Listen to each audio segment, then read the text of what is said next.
जय हिंद दोस्तों, स्वागत है आप सभी का अपने YouTube चैनल JS.95 पर। तो दोस्तों आज का वीडियो बहुत ही महत्वपूर्ण होने वाली है, क्योंकि हम आज देखेंगे बिहार एसएससी जो CGL 4 आने वाली जो वैकेंसी है उसका तैयारी कैसे किया जाए, उसमें क्या क्या चीज़ आवश्यक है, कौन सा बुक हमें पढ़ना चाहिए, क्या सिलेबस है, उसमें न्यूनतम योग्यता क्या है, अधिकतम जो है ना देखा जाए कि उम्र सीमा क्या है, न्यूनतम उम्र सीमा क्या है, योग्यता भी देखेंगे। इसमें किनको आरक्षण मिलेगा, किनको नहीं मिलेगा।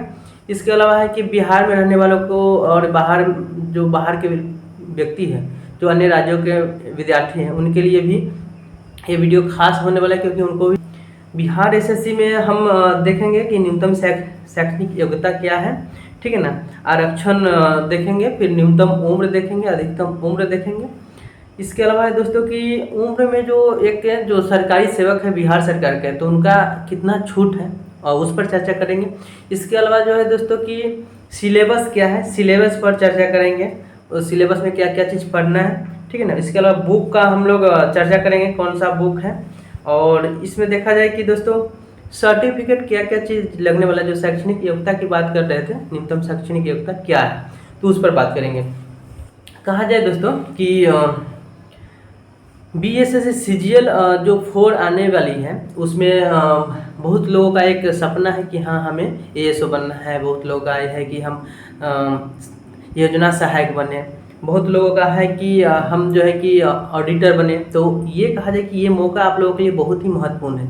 अगर इसमें अच्छा से मेहनत नहीं करेंगे तो नहीं हो पाएगा, और नहीं हो पाएगा तो फिर आप अटक जाएंगे। कहा जाए इस बार जो है ना लगभग 2000 से अधिक वैकेंसियाँ आने की संभावना है CGL 4 में। और इसमें ASO का पोस्ट पहले से भी बताया जा रहा है कि आपको लगभग ASO का यानी सहायक प्रशाखा पदाधिकारी का जो पोस्ट होगा दोस्तों, ये लगभग आपका 1000 के करीब में होगा, ठीक है, ASO का। और बाकी जो है कि आपका ऑडिटर का हो गया, योजना सहायक का हो गया, मलेरिया निरीक्षक का हो गया, अन्य कई सारे अलग अलग क्षेत्र में जो है ना इसमें CGL 4 के लेकर वैकेंसी आएगी। जिसमें योग्यता की बात करते हैं दोस्तों, न्यूनतम योग्यता कहा जाए तो अलग अलग पोस्ट के लिए अलग अलग व्यवस्था होगी, माने कि उसका योग्यता होगा।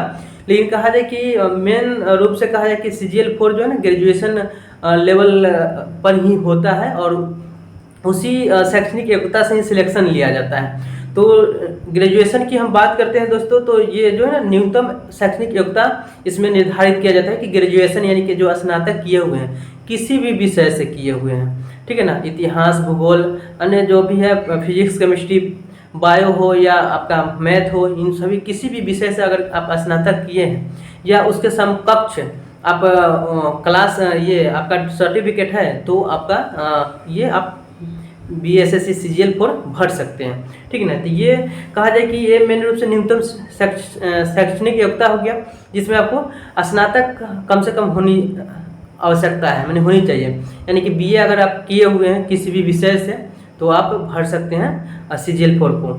उसके बाद बात करते हैं दोस्तों कि इसमें टाइपिंग रहता है या नहीं रहता है। बहुत लोगों का ये था, कमेंट कर रहे थे कि सर टाइपिंग रहता है कि नहीं।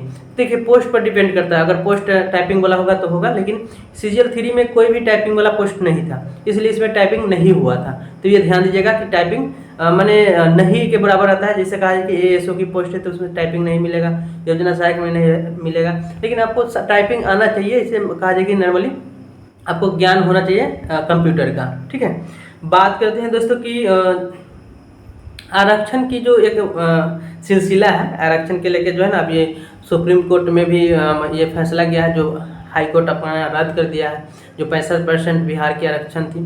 तो इसमें आरक्षण में कहा जाए कि बहुत सारे कैटेगरी इसके अंतर्गत आते हैं। और देखिए वो जो है आरक्षण वहाँ से समाप्त अगर रद्द कर देती है सुप्रीम कोर्ट, तो आपको कहा जाए कि सीट का जो एक आवंटन होगा, जो रोस्टर बनेगी, वो 50% पर बनेगी। नहीं तो वहाँ से आदेश मिलेगा तो फिर हो सके कि हाई कोर्ट एक्सेप्ट कर ले। तो ये बहुत ही कहा जाए कि शोचनीय विषय है। और इसका जो है ना परिणाम आने के बाद यानी कि सुप्रीम कोर्ट का जो है इंतजार कीजिए, फिर उस पर चर्चा करेंगे। बात है दोस्तों कि जो आरक्षण की जो व्यवस्था है, जैसे दिव्यांग लोग हैं, जो विकलांग लोग हैं, उन लोगों को जो है ना दोस्तों सर्टिफिकेट बनवाना होगा, और जिनका नहीं बना है वो बनवा लेंगे, और ये इसके आधार पर उनको आरक्षण दिया जाएगा, यानी छूट मिलेगा उनको, कहीं ना कहीं एग्जाम में उनको छूट दिया जाएगा।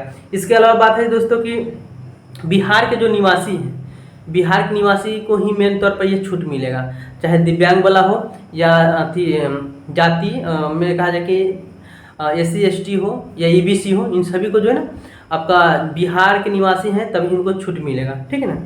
इसके अलावा EWS जो कहा जाए कि आर्थिक रूप से कमज़ोर व्यक्ति हैं, जो परिवार से बिलोंग करते हैं, तो उनको EWS सर्टिफिकेट बनवाना है।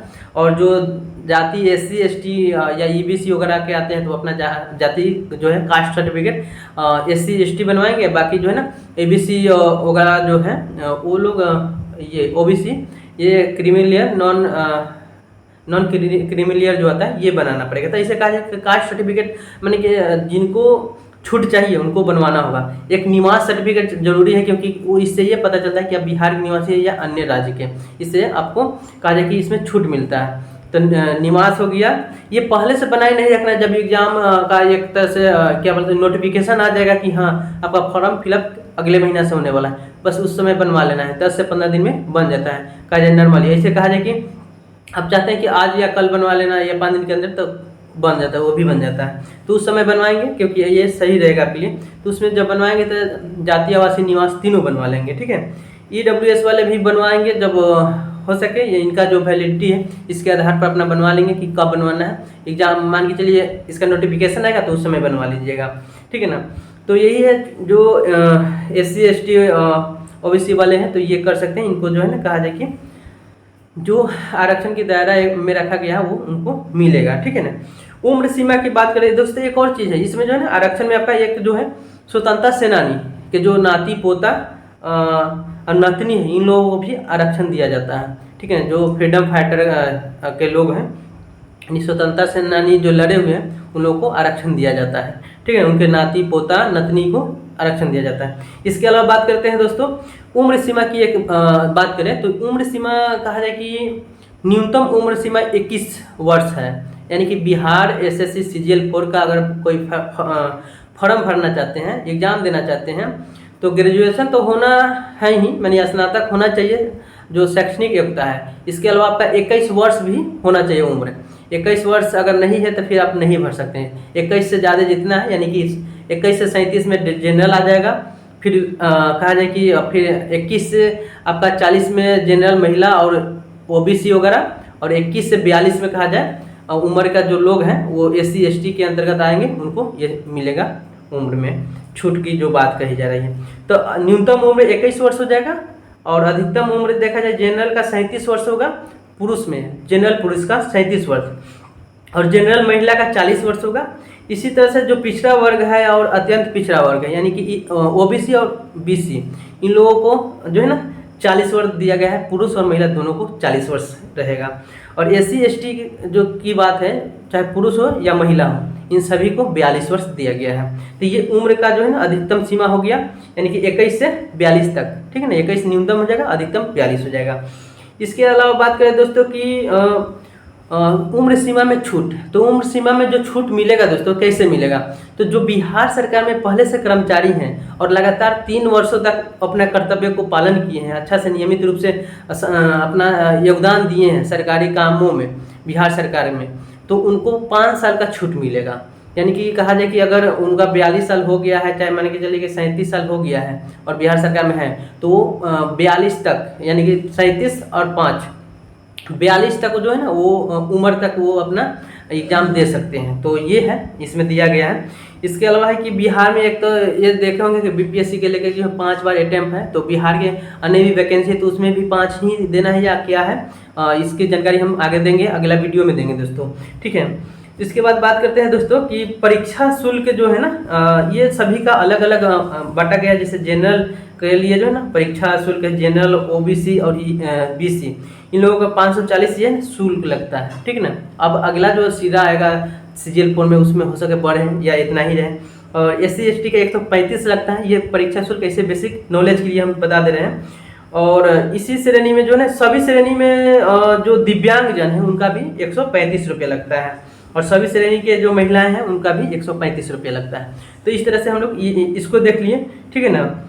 बात करते हैं कि बिहार से बाहर जो बाहर के जो निवासी है, उत्तर प्रदेश, बंगाल, झारखंड, इन राज्य के भी स्टूडेंट अपने फॉर्म को फिलअप करते हैं यहाँ जॉब करने के लिए। तो उन लोगों का जो है ना जनरल में ही ये पैसा लगेगा, हर एक चीज़ जनरल में क्वालिफाई इनको करना पड़ेगा, जो 540 रुपये इनका लगेगा फीस। ठीक है।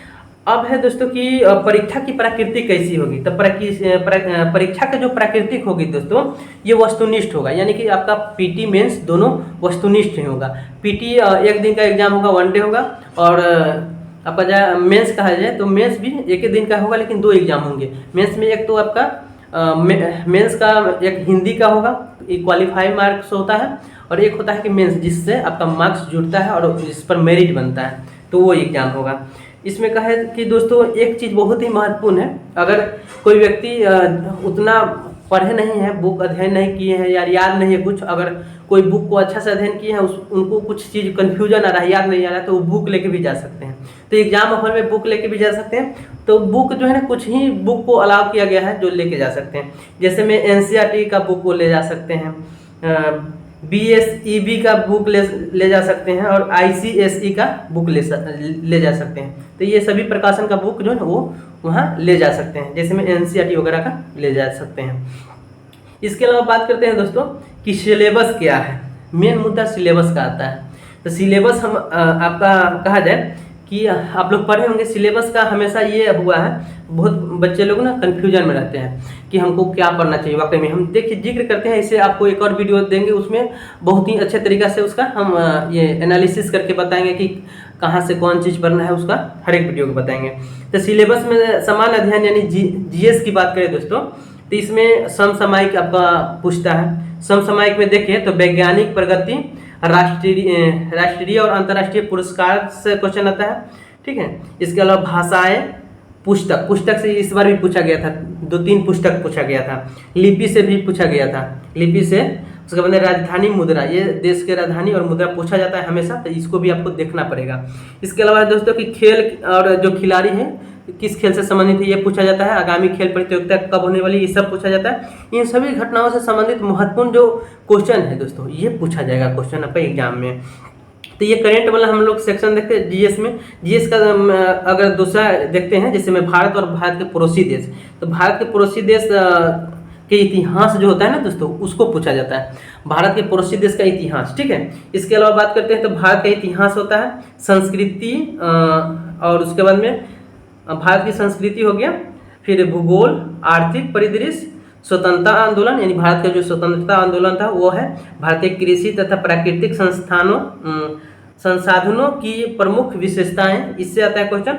भारत का संविधान व राज्य व्यवस्था, देखिए भारत के संविधान और राज्य व्यवस्था से क्वेश्चन बनता है। देश की राजनीतिक प्रणाली और पंचायती राज व्यवस्था, ये बहुत ही महत्वपूर्ण है दोस्तों। पंचायती राज व्यवस्था हमेशा पूछता है, इसलिए आपको ये तो पढ़ना ही पढ़ना है। इस पर हम वीडियो भी बनाए हैं, अगर नहीं पढ़े हैं तब देख लीजिएगा। तो हल्का सीरीज हम बनाए थे जो पंचायती राज व्यवस्था का पूरा क्वेश्चन को इंक्लूड किए। इसके अलावा जो है पड़ोसी देश में 2 म्यांमार और चीन बना चुके हैं, तो वो भी देख लीजिए, बहुत एक भी क्वेश्चन नहीं छूटेगा वहाँ से। इसके बाद है दोस्तों सामुदायिक विकास। सामुदायिक विकास से भी क्वेश्चन बनता है, पंचवर्षीय योजना से भी क्वेश्चन बनते हैं। तो इस क्वेश्चन को आपको इन सभी चीज़ों को पढ़ना पड़ेगा। उसके बाद में राष्ट्रीय आंदोलन में बिहार का योगदान, यानी कि बिहार में जो आंदोलन हुए हैं दोस्तों, उससे आपका क्वेश्चन बनता है। ठीक है ना। तो उसको आपको सॉल्व करना होगा, यानी कि बिहार का बुक भी पढ़ना होगा। बिहार के लिए हम तत्सार भी बताए हैं, या जीएस दृष्टि का घटना चक्र बिहार का आता है, उसको पढ़ सकते हैं। या एक आता है, एक और बुक आता है, ये कहा जाए कि क्राउन का भी बिहार स्पेशल आता है, उसको भी पढ़ सकते हैं। या समग्र जो है ना, KVC नैनो का समग्र आता है, जो मेंस और पीटी के लिए BPSC का आता है, वो भी बहुत अच्छा है। उसके बाद बात करें दोस्तों कि जो हम लोग किए खंड क किए थे, ठीक है, खंड क था। खंड ख की बात करें दोस्तों तो सामान्य विज्ञान और गणित है इसके अंतर्गत। सामान्य विज्ञान में क्या है दोस्तों, ये इसमें बहुत ही महत्वपूर्ण है, ये समझने वाली बात है, क्योंकि आपको जो है ना सामान्य विज्ञान और गणित का जो क्वेश्चन पूछा जाएगा मैट्रिक लेवल का पूछा जाएगा, यानी कि 10th का मैथ का क्वेश्चन उसमें से रहेगा। यानी 10th के बच्चा को अगर पढ़ा रहे हैं तो आपका बहुत सारा चीज़ ना सही हो जाएगा। इसके अलावा दोस्तों कि विज्ञान भी 10th वगैरह का पढ़ रहे हैं तो आपका कहा जाए कि मजबूत हो जाएगा। और ये क्वेश्चन वहाँ पूछेगा तो यही लोग है कि कोई लुसेंट से पढ़ता है, कोई एसपीडी से पढ़ता है, कुछ कुछ क्वेश्चन मिलते ही नहीं, लगता है कहाँ से पूछ दिया। तो उस स्थिति में आप जो है विज्ञान का भी क्वेश्चन और गणित का भी क्वेश्चन आप 10th क्लास यानी मैट्रिक क्लास के जो स्तर का क्वेश्चन होता है उसको देखेंगे, ठीक है ना। इसमें देखें दोस्तों कि सामान्य विज्ञान में जो है आपको जो पढ़ना है दोस्तों, तीनों सब्जेक्ट को पढ़ना है सामान्य विज्ञान में, भौतिकी, रसायन और जीव विज्ञान। इसके अलावा एक भूगोल भी, इसको साइंस में ही शामिल कर दिया है, तो ये भूगोल को भी इसमें पढ़ना है। गणित की बात करें दोस्तों तो गणित आप देख लीजिए क्या क्या चीज़ पढ़ना है। गणित की बात करते हैं दोस्तों तो संख्या पद्धति से संबंधित प्रश्न, इसके अलावा संपूर्ण संख्याओं का अभिकलन, दशमलव एवं भिन्न ये पूछता है हमेशा, ये पढ़ना ही होगा। उसके बाद में संख्याओं के बीच परस्पर संबंध, संख्या के बीच जो संबंध है उसको भी पढ़ना है, मैथ है जो है ना ये। उसके बाद में मूलभूत अंक गणित है, ठीक है ना, मूलभूत अंक गणित ये संक्रियाएं, इसको बनाना है। प्रतिशत आप पढ़े ही होंगे, प्रतिशत को भी बनाना है। अनुपात, समानुपात, ये क्वेश्चन बहुत ही ये से हमेशा पूछता है। तो ये जो सिलेबस है इसको आप क्लियर करके रखिए, बाकी जो है एक्स्ट्रा जो पढ़ना है पढ़िएगा, लेकिन पहले सिलेबस को क्लियर करके रखना है। इसके अलावा बात है दोस्तों औसत से क्वेश्चन पूछता है। मैथ की बात करें तो औसत, ब्याज और लाभ हानि को इससे क्वेश्चन पूछता ही पूछता है। एक आध एडवांस से रहता है तो वो आपको जब बनाएंगे तो बन जाएगा, लेकिन जो अभी गणित में बताइए इन सभी चीज़ों को आप मैंने पढ़ेंगे, बनाएंगे, यही सभी टॉपिक को बनाने की कोशिश करेंगे। इस पर हम आपका वीडियो जल्द ही लाने वाले हैं और इसमें ये बताएंगे कौन सा क्वेश्चन कहाँ से पूछा है, ठीक है। जैसे में संख्या पद्धति से संबंधित जो प्रश्न है तो वो कहाँ कब पूछा है, कब कौन से एग्जाम में पूछा है, जो CGL में पूछा गया है। खंड ग का बात करते हैं दोस्तों, जैसे खंड ख हो गया, अब ग की बात करते हैं। ग में जो है ना दोस्तों, इसमें देखा जाए तो मानसिक क्षमता जांच होता है, जिसमें आपको कहा जाता है कि रीजनिंग पूछा जाता है। तो रीजनिंग में कहा जाए कि इसमें शाब्दिक और गैर शाब्दिक ये दोनों रीजनिंग होते हैं। उसके बाद कहते हैं कि इसमें कौन कौन आता है, तो सदृश्य आता है, समानता आता है, समानता और भिन्नता, ठीक ना, स्थान कल्पना, समस्या समाधान, विश्लेषण, दृश्य स्मृति, विभेद, अवलोकन, संबंध यानी कि जो रिलेशन वगैरह का आता है, संबंध अवधारणा, अंकगणितीय तर्क शक्ति, जो आपका क्रम से दे दिया जाता है संख्या अंक वगैरह उसको बनाना रहता है, उस टाइप से रीजनिंग रहेगा। और अंक गणितीय संख्या भी रहेगा, श्रृंखला उसका।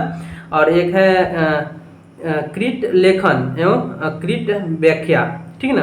तो इन सभी से आपको कहा जाए कि क्वेश्चन दिखेगा। जो रीजनिंग का हम बोले दोस्तों, इसका भी हम रीजनिंग का बताएंगे कौन क्या है, उसको पार्ट बाई पार्ट बता देंगे कि आपको समझ में आएगा कि क्या पूछ रहा है, ठीक है ना।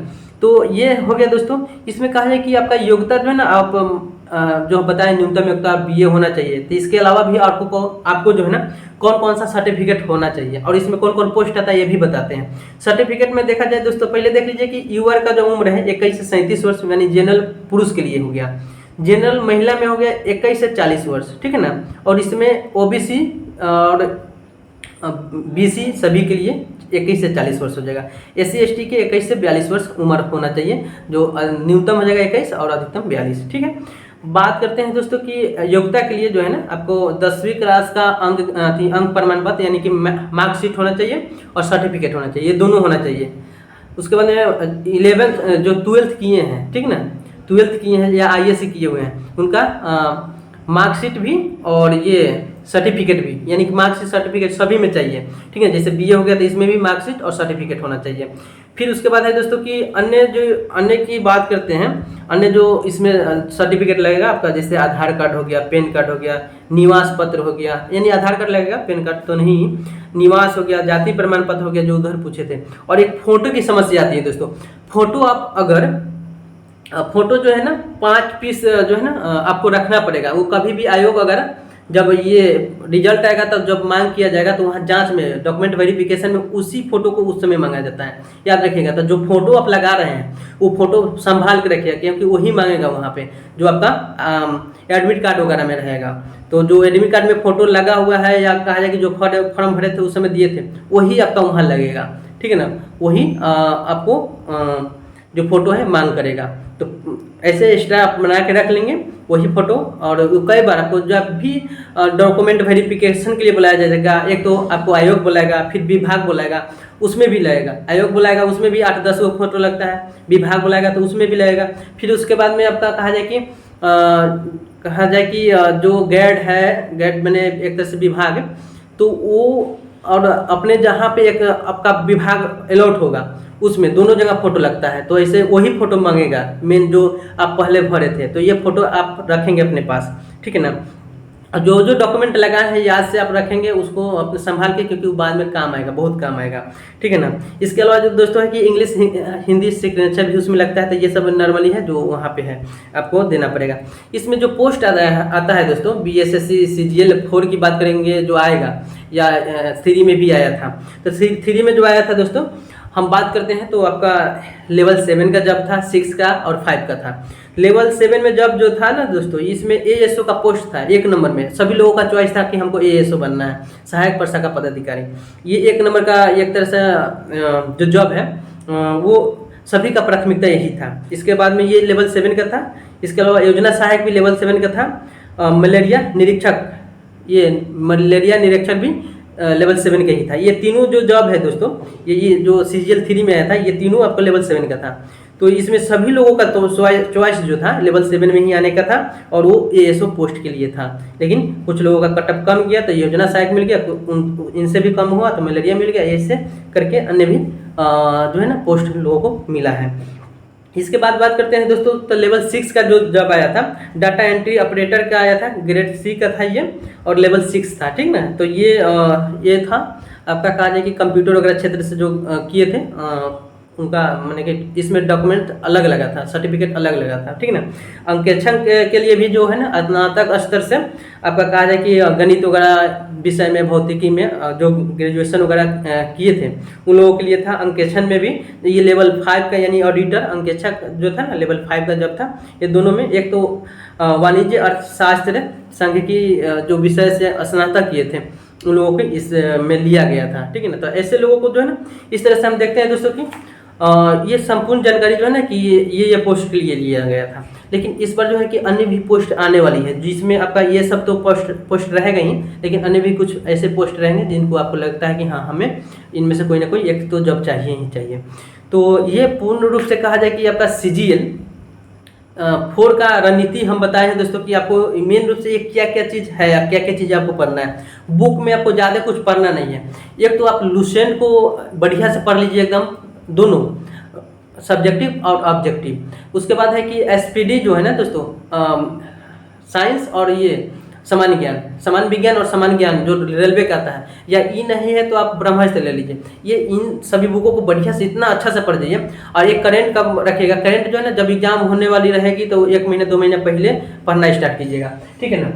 और ये कहते हैं बिहार का जो बात कर रहे हैं, तो बिहार के लिए आप तत्सार पढ़ लेंगे काफ़ी हो जाएगा। नहीं तो अगर हम मेरे चैनल से जुड़े हुए हैं, मेरे टेलीग्राम से जुड़े हुए हैं, तो हर संडे को ये बिहार स्पेशल चलता है, वहाँ रहेंगे तो ऐसे ही आपका बिहार स्पेशल ऊपर से ऊपर गर्दा उड़ जाएगा क्वेश्चन का, ठीक है ना।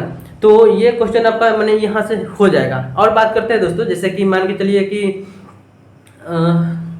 बुक का अगर ये सभी लुसेंट SPD आप समाप्त कर ले रहे हैं, मैथ के लिए आपका हम बताए हैं RS अग्रवाल को क्लियर कर लीजिए। इसके अलावा जो है ना कि आप रीजनिंग के लिए अरिहंत का या दीपक का किसी का भी वर्बल और नॉन वर्बल यूज कर सकते हैं, तो ये ले लीजिए, ठीक है ना। तो ये सभी चीज़ों को अगर बना लेते हैं और टाइम आपके पास अभी है, हो सके सितंबर में ये नोटिफिकेशन आ जाएगी या उससे पहले भी आ सकती है, ठीक है। तो आएगी तो फिर वो समय तो तैयारी नहीं करना, यानी कि अभी से भिड़ जाना है। अभी से भिड़ेंगे तो उस समय आपके लिए बहुत बेनिफिट होगी। अगर अभी से नहीं भिड़ते हैं तो फिर दिक्कत हो जाएगी। फिर उस समय सभी लोग तैयारी में लगा हुआ है, आप सोच रहे होंगे कि सभी लोग जो है ना अलग अलग चीज़ें, लेकिन अलग मैटर है।